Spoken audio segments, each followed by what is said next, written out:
The Foundation for Democracy in Iran, which I preside, has been in existence since 1995. Let me tell you very briefly the kinds of things that we do. We work with Iranian opposition. We work with the pro-freedom movement. We've been doing this for about 15 years. And I would like to get very specific in the few minutes that I'm going to speak to you today about the kinds of things that the U.S. government and the 112th Congress can do to help the pro-freedom movement. Number one, they're a lot stronger than people think. We saw the repression in Iran. We saw the way that the regime cut down people on the streets, shoot them from the rooftops, drive over them with pickup trucks. And yet millions of people came to the streets, and millions of people will come to the streets again. They were crying out for help, and the United States remained silent. When President Obama waited for over 2 weeks to say anything about the protests in Tehran, in Isfahan, in Tabriz, in Bandar Abbas, in Mashhad, all across the country, people were on the streets protesting the regime. Obama and the United States government remained silent.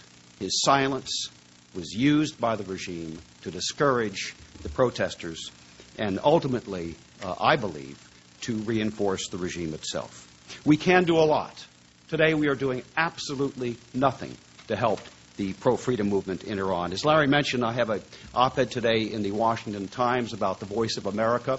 We are spending huge amounts of money at VOA and the Persian News Network. We have quadrupled the service, and yet the more money we spend, the worse it gets. In fact, the PNN has become a disgrace and a disservice to U.S. policy. It is helping the regime in Tehran and not furthering the goals of freedom, not furthering the values on which this country has been established, not furthering the charter itself, a Voice of America, to promote freedom and a quest for liberty around the world.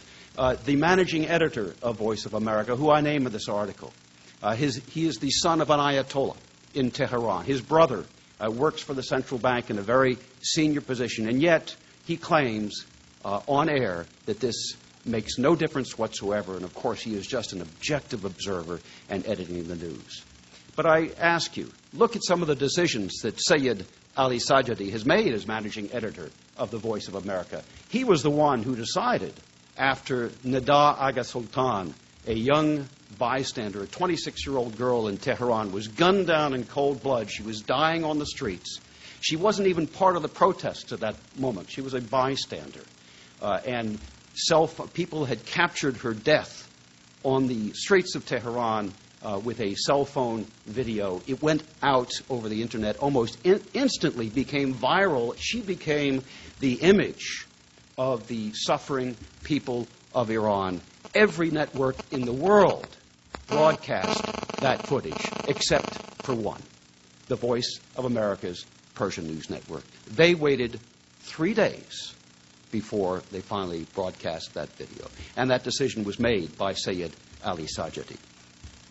I believe that Congress can do a great deal in the coming year and 2 years of the 112th Congress to conduct oversight over the administration's policies. We need to know, for example, what kind of interagency talks there have been between the State Department, the Treasury Department, and Voice of America to stop VOA from becoming the voice of freedom and to help it to become the voice of the mullahs. We need to know, for example, why the State Department continues to refuse to name and shame the companies who are helping the regime of the Islamic Republic of Iran. We have sanctions on the books here in the United States. We have sanctions at the United Nations that call for these companies to be named and shamed, for them not to do business here in the United States. The State Department refuses to name them. We need to name those companies. We need to get the records of the Obama administration in what they have actually negotiated and promised to Ahmadinejad. We don't know that. We know that the President has sent 2 letters to Tehran asking them for negotiations. We don't know what was on the table. There's an awful lot that we need to know.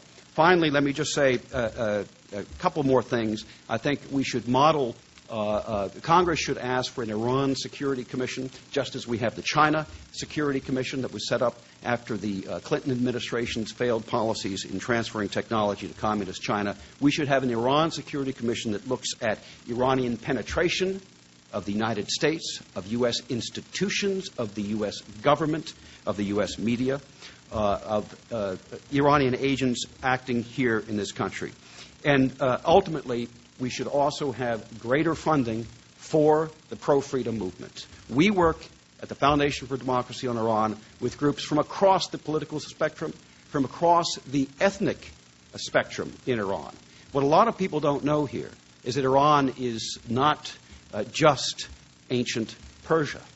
Iran, as a nation state, is comprised of Kurds, of Azeris, of Baluchis, of Avazis, and a whole lot of other ethnic minorities. They are all Iranians, and they are all being oppressed by the current regime in Tehran.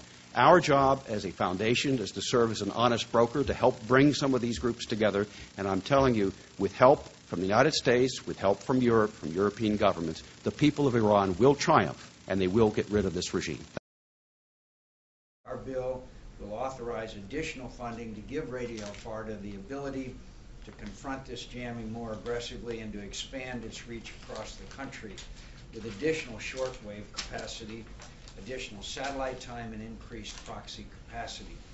VOA Persian service, Voice of America provides 8 hours of television broadcast by satellite into Iran every day on a 24-hour loop. A few weeks ago, in response to the election, VOA added an additional hour of programming on a temporary basis. This legislation would authorize the funding to make that additional hour of programming permanent and explore adding to it. I would also add that traffic from Iran to VOA's website increased over 800% during one weekend earlier this month. That's because the Iranian people want unbiased information about what's happening in their country. The question is whether we take the steps necessary to ensure they get it. Internet activities, as Joe mentioned, Iran is one of the most wired countries in the world, and the young population of that nation has employed the internet to exchange information, network socially, and engage in dialogue with people from the outside world.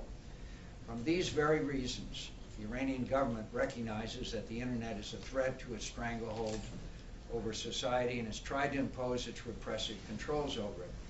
The legislation would authorize funds to help ensure that Iranians have the hardware, software, and other tools to evade the censorship and surveillance of the regime online. We'd also like to examine the possibility of establishing one or more Farsi language internet-based television channels that would broadcast news and other information. In addition, there are news reports suggesting that non-Iranian companies have helped the government in putting into place filtering regimes and methods by which the government can monitor and even track down sources of political content deemed off limits by the regime. We'll ask the U.S. government to look specifically into this and report to Congress with its finding. Cellular phone activities. Millions of Americans, and particularly young Iranians, communicate via texting on cell phones. They not only download news onto their phones, but they also report and disseminate news by sharing photographs and videos. We've seen the most dramatic illustrations of that in the last couple of weeks. For this reason, the Iranian regime has tried to disrupt and monitor cell phone networks. The bill would authorize funding to foster the spread of technologies that would make it harder for the Iranian regime to crack down in this way. Human rights. Anyone who's seen even a bit of coverage of the dramatic events of recent days knows that the human rights abuses that have taken place are nothing short of appalling. There's a need to document, collect, and disseminate information about human rights in Iran, including abuses of human rights that have taken place since the presidential election. Our bill would authorize a program to do just that.